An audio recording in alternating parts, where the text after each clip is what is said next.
started. Oversoul. Okay. Let's see how he plays. D4. Well, let's play knight f6. Okay.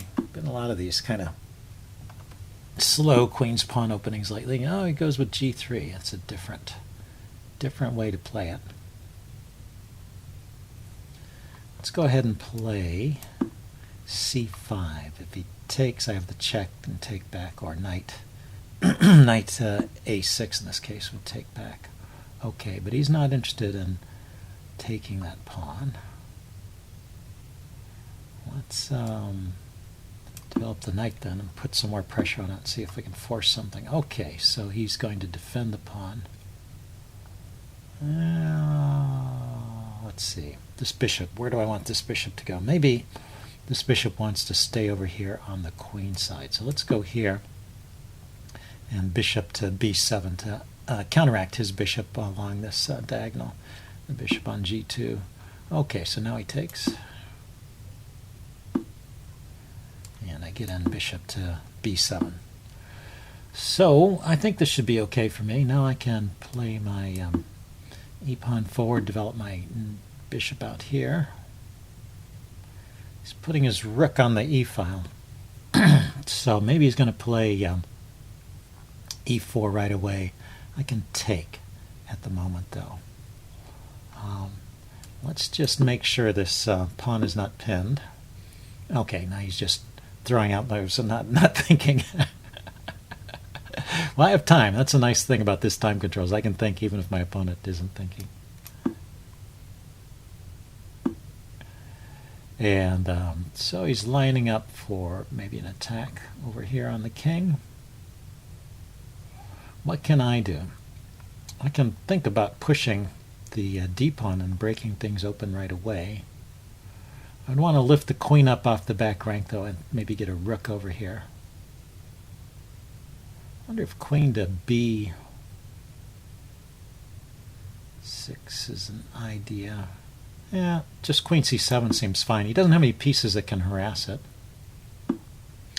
No pieces to harass the queen, and I can put a rook on the d-file and just push a pawn forward. Now I can go e5 and then d4. Pawn takes, pawn takes, pawn takes, knight takes, knight takes, takes, bishop takes. Hey, he's actually got a lot of force on d4, doesn't he? I can play knight to e4 and get rid of this one of his knights around the king, but he brings another knight forward. But that would actually free up the e4 square for this knight. So let's try this. Knight here. And if he takes, I have to take back with the queen. He takes. He can. Okay, he's not doing that. So my idea was to trade this guy off.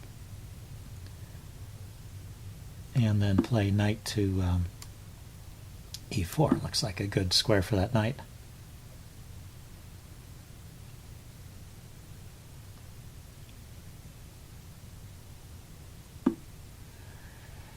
Okay, he just dropped his bishop back, which is not doing a whole lot. It opens up the b file. It protects the bishop, so maybe the queen is now free to move in some cases. Oh, he's going to line up with his queen. He's going to put his queen in front of the bishop and push this pawn forward and try and checkmate me. How about bishop here then, bishop to f6, putting some pressure on the c-pawn. Not yet hanging. It's defended twice. Attacked twice and defended twice, but it's on the way towards, it's in the direction of hanging. So he just wants to trade. Okay, well, I want to trade too, I guess. I want to get rid of that bishop. And now I can take on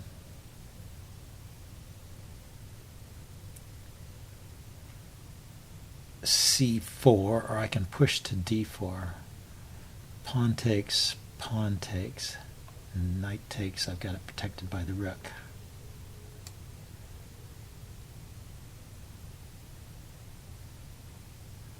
I would leave him with a mobile queenside majority, but I would have pawns in the center and the queens are still on the board. So I guess that's okay. No, though, you know, this when he takes the pawn, it unleashes an attack on my knight, doesn't it? Okay, I didn't think that through. Did not think that through correctly.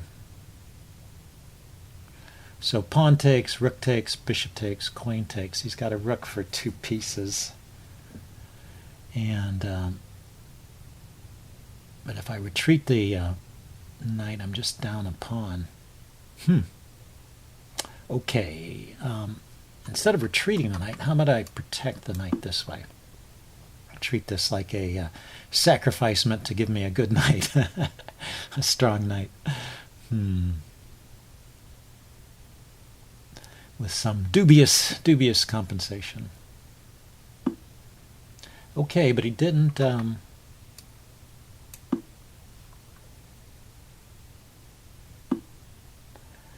Yeah, he did win a pawn there. That's right. He won that pawn. Okay.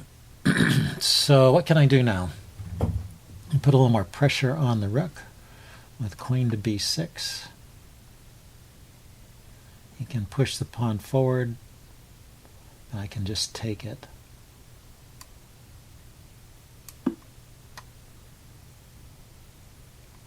Queen to b6 also introduces the idea of a5, a4, maybe create some weaknesses over here on the queen side. I'll restrain these pawns a bit. He might just trade, but then my rook is on an open file. So I'm down a pawn. I have an extra center pawn, but it's this backwards e pawn. It's not looking too impressive right now. He could park his knight on e5 here, and that's probably good for black. I mean white. Yep, there he goes. I can harass that. If I attack the knight with my queen,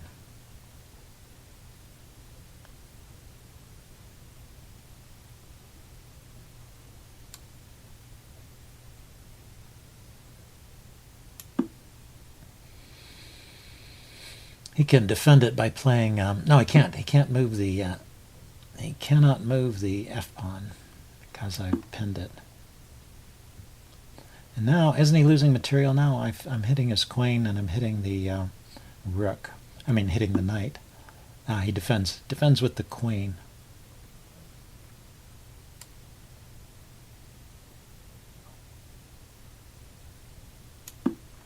Let's try this. I'm blocking the view of the queen onto the knight, so the knight is hanging.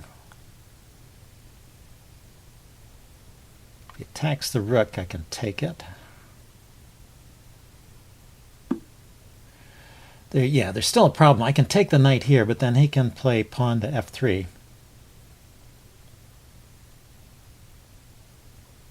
Still, I should take the knight. That will be... I will just unpin here next. And let's see. Do I have any tempo moves with the bishop? That's what I mean. That's what I should do first. Thing is, it's pinned. My queen is loose here. So unless I can move with check, there's nothing great. So I'll move the queen away. Now he takes. I'll take with the rook. And then the queen moves away. And then it's material even again. He grabs the pawn over here in the corner. But if he does that, I'll take this rook with check. So he has to go back and defend the rook. So let's think about this. Is there a way to exploit this situation where I'm staring at his rook? If I don't do anything, he will take it and mess with my pawns and then take over here on a7. So I need to do something. I can take here, check, queen takes. My queen comes in with check on this diagonal. Or maybe I go here and attack this pawn. He's looking at this pawn. I don't know. It's hard to see how I can get much of an advantage here. I can move my rook away and try and keep active here. So not going for the trades. Let's see. He has rook takes here. I could throw in a check. Yeah. He's spotting these little tactics. That's too bad. Let's see. So I take his rook. He takes my rook. My queen comes down with check. King here. Queen here, check. Probably queen back. Check. Yeah, maybe it's just a perpetual. Rook here, check. Draw offered. Is something I could try too. Rook here, check. Rook back, I take, he takes. Queen here, check. Yeah, it's probably a draw. He's probably right. Let's go ahead and play it out, however. Check.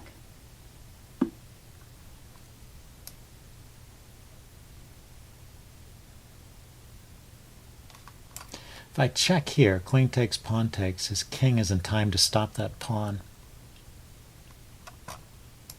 Check. Check.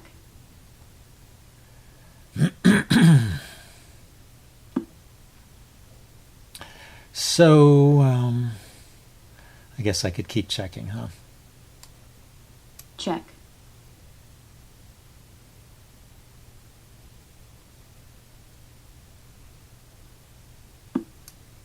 Check.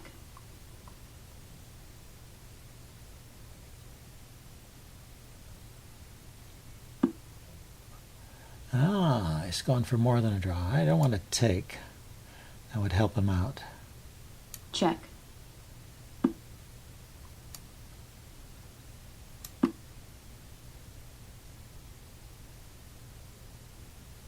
Check. Check.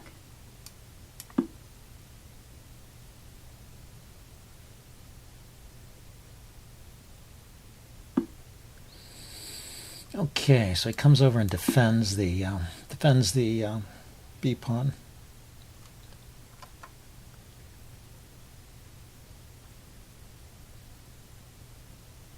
Check.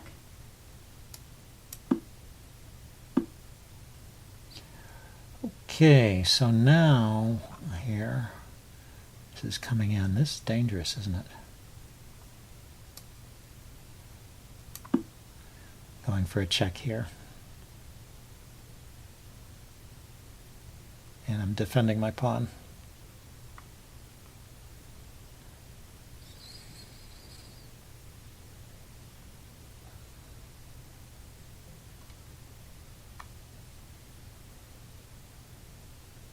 Check.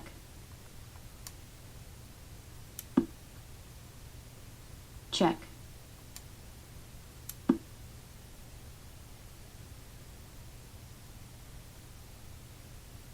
Check.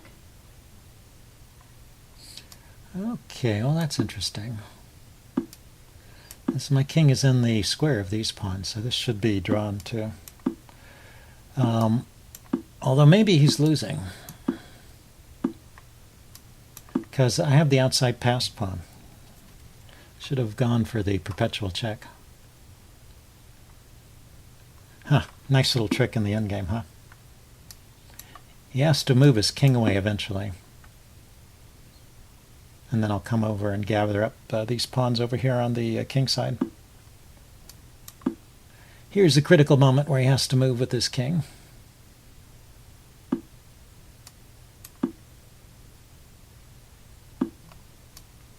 And let's see. Yeah, I should just keep pushing, I guess.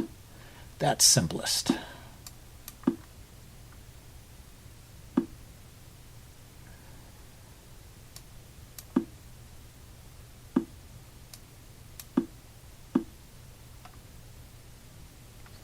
Okay, let's think about this. Pawn here, king. Yeah, I have time to play this pawn up. When our kings are in opposition, he has to waste a move here. And that keeps his pawns from running away from mine. I think he didn't play that as efficiently as possible. We can take a look at that in the postmortem.